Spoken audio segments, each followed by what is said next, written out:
a candidate for the 1st District. So Marilyn Hallman will speak for her.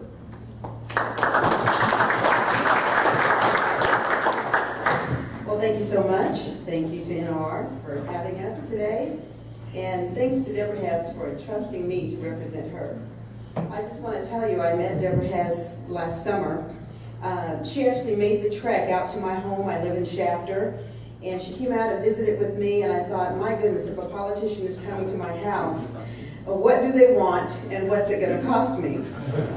Within about 30 minutes, I said to Glenn, who had introduced me to Debbie Hess, I said, oh my God, she gets it.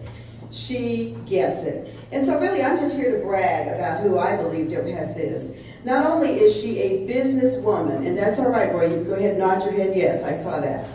Not only is she a businesswoman, but as a regional manager for Southern California Edison, she works with individual ratepayers as well as business owners, industrial accounts, municipalities, the state, the Fed, all the way up the food chain. She gets it on what's important to the voter, to the constituent, and to the person that she is working with at that moment.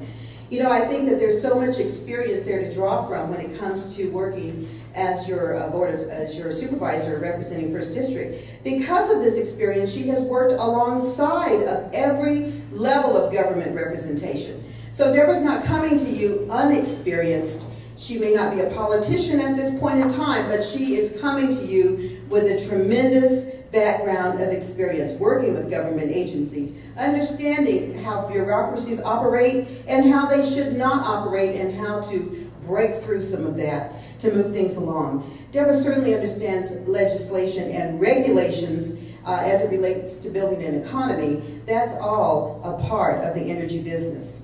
And I know as we sit and talk and I look at my little town, I grew up in Buttonwillow, so I'm not endorsing anybody in the 4th, but I kind of am sitting by somebody who I kind of like.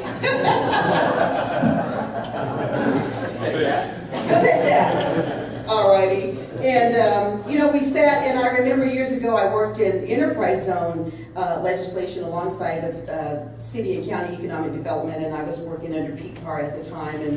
And I had kind of free range to do some of those things. And what I realized is that when you look at towns, Sam, when you look at towns like McFarland and Delano and Shafter, what do you see? You see fantastic working class families. Most of them who receive and derive their income from going to work every day. Look at the stats, run the data, and you will see most people in these towns go to work. And so when you're talking about people that go to work and you balance that against trying to attract companies to come to those towns, I know that was one of my jobs working under Pete Parr with economic development, was going out with Team Bakersfield and going out doing presentations to bring companies and industries to our county. And the one thing they always hit us with is your workforce is not educated. But for crying out loud, we have discovered that there are all sorts of incentives that you can offer that will entice a company to do on-the-job training. If you develop the type of workforce that you see in our cities, you have people that are not going to leave. You will develop a workforce that will not turn over nearly as quickly as us college grads that tend to kind of come and go. You know what I mean?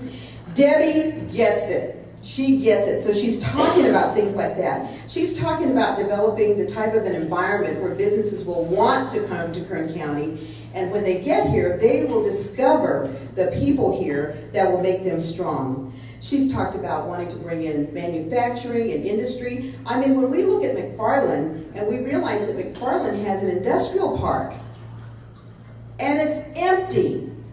Now that's a crying shame. How many jobs could we have in McFarland if we worked to bring companies there? The infrastructure's there. We just got to get the businesses there.